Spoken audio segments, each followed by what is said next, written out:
board's been on red alert all night long. What happened? Did 117 go critical again? No, an entire bottle of Darvocet 100s is unaccounted for. You know what that means? Yep. Trouble in River City. There goes my career. Thanks, Nancy. You really made my day. Dr. Williams, call your service. Dr. Williams, call your service. Oh, hello, Mrs. Cummings. Good morning.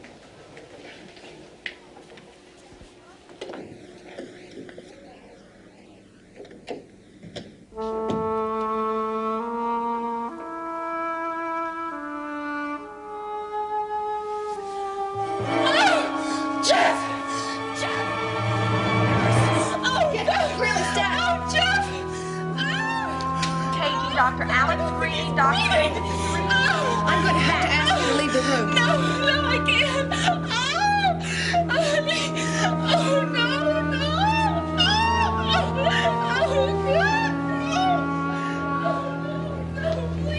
Please, Alex.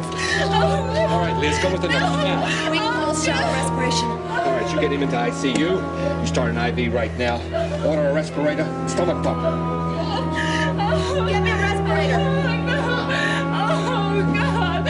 Oh, God. Please. Please. No, please.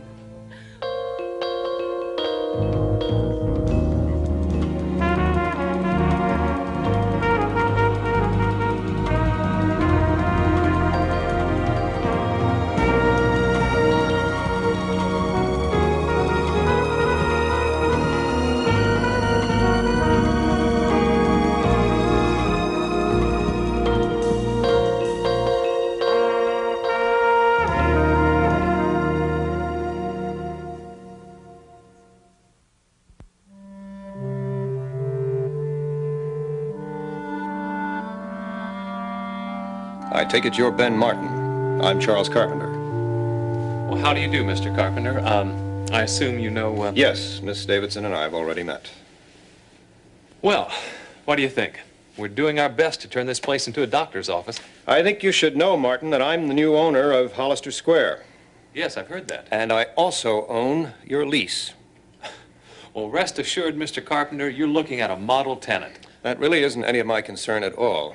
I also hope you realize that the transfer clause in your commercial lease allows me to renegotiate our agreement if I choose to do so. You know that's hardly ever done in an established area like this. Nevertheless, that option is available to me, and I simply wanted you to know about it. Now, look, Mr. Carpenter, I just moved in here. In good faith, I paid my lease 6 months in advance. All my savings went into this place, and you talk renegotiation? Then I suggest you get a lawyer and find out just what your options are. Doctor? Miss Davidson?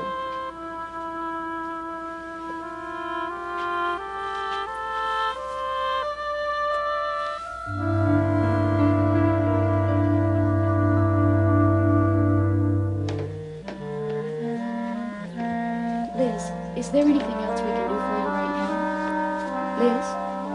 Terry, I guess I keep phasing out on you. I'm sorry. I'll be fine. You and Scott must have thought I was crazy when I called you. I don't know what I said. Terry, today's your day off, and you've been a private duty nurse with me all day. Why don't you go on home? I could give you a call. Oh, no, Liz, I want to stay here with you. And besides, you can't fire a private nurse that easily. Ladies, your coffee, brewed to your taste by a friendly machine. The only thing I can guarantee is that it's hot. You too. You're both very special to me. I love you very much. I don't know how I'll ever repay everything. Oh, come on, Liz. What you just said and how you feel, that's repayment enough. Oh, Scott, it's Mitch. Liz, I am so sorry to hear this. Thank you. Terry. Dr. King to OR. Dr. King to OR. Alex. Jeff's out of danger now. He's stabilized. Oh, thank God. We've got him back. Oh. Wouldn't you classify this as a borderline miracle, Alex? Miracle? I just pumped 10 pills out of a man's stomach and barely saved his life. The man's dying of cancer, and there's not a thing I can do about it. So what did I buy? A few weeks, maybe? No, I don't see much miracle in that. Now, you've got it backwards. See, Jeff's alive now. And with God's help, You help give that life back to him. You're in the life-giving business, Alex. But the man has terminal cancer, Scott. I mean, all we did was postpone the inevitable. I'm telling you, it was a miracle. Look, if my heart gave out on me tomorrow, you could perform a bypass operation that could postpone the inevitable. Yeah, but it's not the same thing, Scott. There's no hope for Jeff. I don't believe you really mean that. Maybe not. But I'm not the kind of man that looks for miracles. You just played a big part in one. Look, for a while there, you went down the same track that Jeff did. God is our only source of hope, without limitations. Says so in his word. Well, does he say anything about terminal cancer? Doctors hadn't discovered it yet. But it does say, acknowledge the Lord and do good, and it will bring healing to your flesh and refreshment to your bones. Yeah, he's talking about medicine there, Scott. Strong medicine. Well, I'll tell you what, old man. Now that we've brought Jeff back into the world of the living through the miracle of medicine, I'm surprised you're not in there trying to introduce him to the chief surgeon.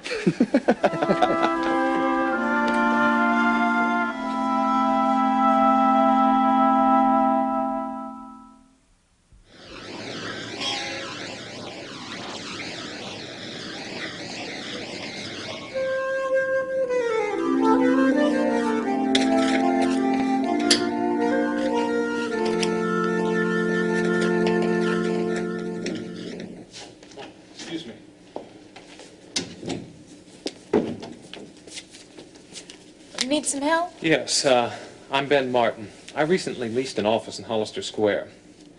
Please have a seat. Thank you. I was just reviewing the file. That's a doctor's building, isn't it? Yes, that's right. I just want to double-check zoning restrictions on the property.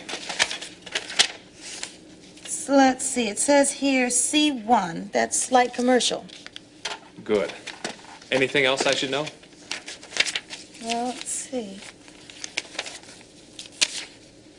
Oh, this file hasn't. It's still open. What does that mean? It means that the owner of the property has filed this request for a zoning change to C major. C major. Well, how would that affect my lease? Dr. Martin, if Hollister Square goes to C major, that means heavy commercial and retail. The owner, Mr. Carpenter, it seems, has plans for a new shopping mall. He wouldn't. Can he legally do that? Legally, he can. But it is still up to the Planning and Development Commission to vote on it. This kind of thing is happening more and more these days. Hollister Square is located in a slow economic area. A new mall would be a real shot in the arm for it. Yeah, but where does that leave me? And the other small businesses in the area? Everything I own is tied up in that lease. My practice is just starting. Carpenter's going to wipe me out. Now, don't throw the towel in yet, Dr. Martin. There will still be a public hearing before the commission votes on the final action. You'll have your day in court. Well, thank you You're for the welcome. information. You can be sure I'll be back.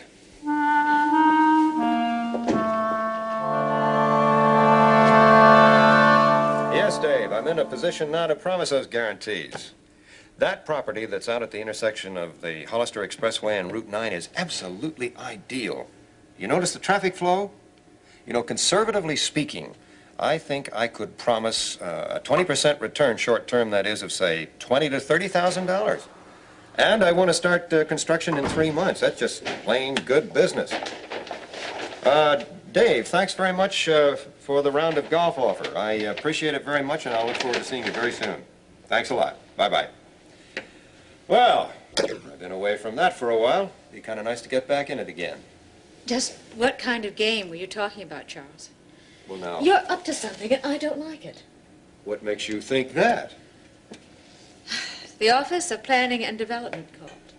Something about a zoning change. They want to talk to you about it. Oh, there's nothing to worry. That's just a lot of technical red tape. Oh, stop it, Charles. I'm warning you. Now, Helen, please. Now, you must know how grateful I am for all the things you've done. But it's different now. I learned a very hard, a very difficult lesson. And there isn't anything I would want to do to cause you to lose your trust in me. I want to believe that, Charles. You can. But just one more word about the Hollister Square property, and then I'll drop the subject. Charles, you must live up to that agreement that we made at the outset. The property is yours to manage, not to sell. Some of those tenants I've known for a long time. I can assure you the tenants are foremost in my mind. I plan to make some improvements, so there's nothing to worry about. Nothing at all.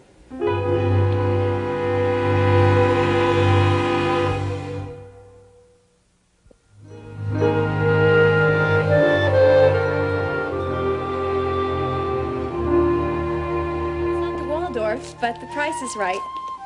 Listen, think it over, Janice, and be sure to let me know by next Monday, okay? Okay, Lori, I will. Hi, Daddy. Janice, this is my father. Oh. I forgot to tell you, he has to approve all my roommates. Well, Janice, are you a heavy sleeper? I certainly am. Because any roommate of Lori's would have to be a heavy sleeper. She snores like an erupting volcano. Stop. I'll call you Lori. Okay. Bye-bye. Bye. Well, you told me to stop by if I were in the neighborhood. I hope I didn't discourage a prospective roommate. No, I think Janice passed your sick humor test very well. Daddy, I did call you for a reason. Oh, what is it? It's Ben. I'm really worried about him. You know, it's bad enough that he's got all his money put into his new practice, but he's also got Charles Carpenter as a landlord. Carpenter has seen Ben and me together, and I've never seen someone filled with such hate. Well, I know about Carpenter. He's like a wounded animal, unpredictable and dangerous. Has Ben talked to Mitch yet about it? He said he was going to, but something has to be done soon, Daddy. The law takes so long, and Ben can't afford to risk everything now. Yeah, but still... Oh, Daddy, guess what? I talked to Mom today, and she told me about Gene Redland's new job with the county. He's working on Carpenter's zoning request. Oh, seems like you girls have done a little detective work. Daddy, you could talk to Gene, couldn't you? Tell him to do something to stop him. Lori, I know how you feel, but I can't do what you're asking. But why? It'd be easy enough. Just talk to Gene. You've got to understand. Now, Gene is a public servant, and it'd be wrong for me to try to influence his decision, not to mention the fact that I'd be taking advantage of his friendship. But Carpenter is a ruthless man. Is it so wrong to want to do something to stop him? If we play by Carpenter's rules and fight him his way, we're really admitting defeat. I don't understand. Lori, two wrongs don't make a right. Now, we believe in a just God. He's not going to look the other way in our case. God is with us, Lori. He knew about this problem before we did. Just don't try to repay evil or look for revenge. Just wait. He'll help you. That's from Proverbs. It's one of my favorite books. Well, here we are. Hollister Square, all inspected and accounted for, right down to the last light switch and window pane. Redland, I think you broke a record. Is that bad or good? The first inspection you did took longer than it took to build the project. This one only took you half as long. Guess I catch on pretty fast. I'll tell you a little secret. I worked through my lunch hour. Come here, I want to show you something. Let you in on the inside story of Hollister Square. Here we are. Everything you wanted to know about a bunch of little small businesses. The newest building in it is 10 years old. That's right. This here is Shearer's Grocery. Quaint little place. Mr. Shearer himself gave me an apple, which, incidentally, was my lunch. You don't suppose he was trying to bribe me or anything, do you? And what about these units? Oh, that's low-rent apartments, everyone occupied, and this is, you know, generally clean and structurally sound, but run down in a couple of little areas there. Oh, and this service station here is the last of a dying breed here. They cleaned my window, checked my tires, and tried to change my oil before I could get away. And this here, the Hollister Square Professional Building, how's it looking? Oh, like any other prefab office building built in the mid-'60s here. It was almost destroyed by fire in 1969. The lawyer left his cigar burning when he left, and the same lawyer's still there, and, you know, gave up smoking. Oh, and these other law offices here, a dentist's office, and last but not least, Dr. Benjamin Martin. Dr. Martin. Yes. I bet he's wishing he took up law instead. Well, I can tell you one thing. If he works as hard on his patients as he did in getting this office in shape, he'll sure make Johns Hopkins. Redlin, I don't want you getting hung up on this project. Understand? Okay, no hang-ups, Chief. I promise. So what's next on the agenda? I want you to file an environmental impact report on Hollister Square. Judging by what you just said, this project peaked out long ago and it's on its way downhill. It's holding on its own. By the way, Mr. Carpenter called this morning. He's going to file his construction plan within the next 10 days. That report, Redlin, keep it unbiased.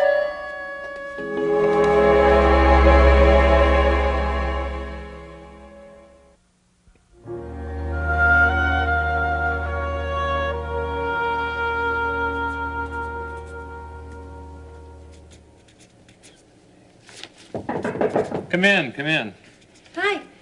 I thought you could use some light refreshment and maybe some light conversation. Your timing is perfect. I'll tell you, you're a regular Florence Nightingale with potato chips. Wait, I've got more provisions in here for my doctor toiling in the field of combat. Okay, listen, how about a ride? Okay. Hop on.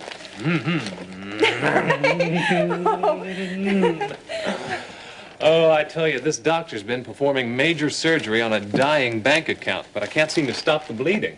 Well, the surgery is just going to have to wait because we're going to have a picnic right in the middle of the operating table. Great. Laurie Davidson, you're incredible. Why? It's just some cold drinks and sandwiches. God sent me an angel in my hour of need. What in the world are you talking about? Well, you see this stack of papers? That's my creditors catching up with me. Car, med school, furniture, the lease, plus bills I never even planned for. And then there was Carpenter haunting me. It was like a living nightmare being acted out right before my eyes. The balance on my calculator kept getting lower and lower till there was nothing left. And then what happened? And then you came in and woke me up. And they all lived happily ever after. Well, that would be nice, wouldn't it? Well, God doesn't write fairy tales. Or nightmares either. But he does send angels bearing messages of hope and encouragement. After the car accident, I thought of you as my angel of mercy. You woke me up from my nightmare and brought me hope and encouragement. Seems so long ago. When I was a kid, Dr. Greeley always promised that if I were a good girl, he'd show me his instruments. I see. Well, you've met your end of the bargain. No, I was just kidding. No, let me show you. See? This here's Mr. Bright Eyes. Say hello to Laurie, Mr. Bright Eyes. Hello. What's he for? Patients who are very young or very old. Mr. Bright Eyes is good at getting my patients to let me use Mr. Stick. Come on, open your mouth. Well, what happens if Mr. Bright Eyes can't get your patient to let you use Mr. Stick? Well, then I resort to Mr. Fist. There now, you've seen my menagerie. And here you are, as good as new, with a much healthier sense of humor, I might add. Oh, eat your sandwich. Laurie, I've decided. Decided what, Ben? I've decided that I'm going to fight Carpenter's zoning change. It'll be a long shot, but I'm going to fight it. May I accompany you in this battle? Sure, this war's big enough for everyone. Besides, I could use an angel on my shoulder. We've been talking so much, we haven't even touched our food. Why don't you offer a blessing? Okay. Lord, thank you for this food. And Laurie, thank you for reminding us that you're never far away. You know our needs, God. Give us the strength and the wisdom to meet the obstacles ahead of us. Thank you, Lord. Amen. Amen. Shall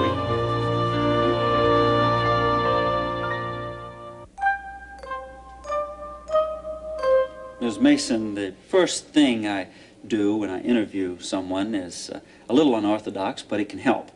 I visualize them in a specific job. No doubt about it. I see you as an executive secretary. You certainly have that demeanor. Please, can we just get on with the interview? Of course, Ms. Mason. Now, we'll need to get your employment history and list your qualifications. Who was your last employer, please? Well, I never had to work before. You never had to work before? Never. I see. Well, that's not necessarily a problem for you. Now, let's discuss your office skills. Do you take shorthand? No, I don't. Dictation? No. Well, let's move to office machines, shall we? Have you skills on the calculator, photocopy machine, word processor, or PBX? No, none of those. Ms. Mason, can you type? With these two fingers. You attended business school, did you not? I majored in fine arts. Ms. Mason, we're primarily oriented to secretarial and technical positions. May I suggest something in sales, perhaps a clerk? How about, Shirley, a restaurant hostess? Stuff it, Buster.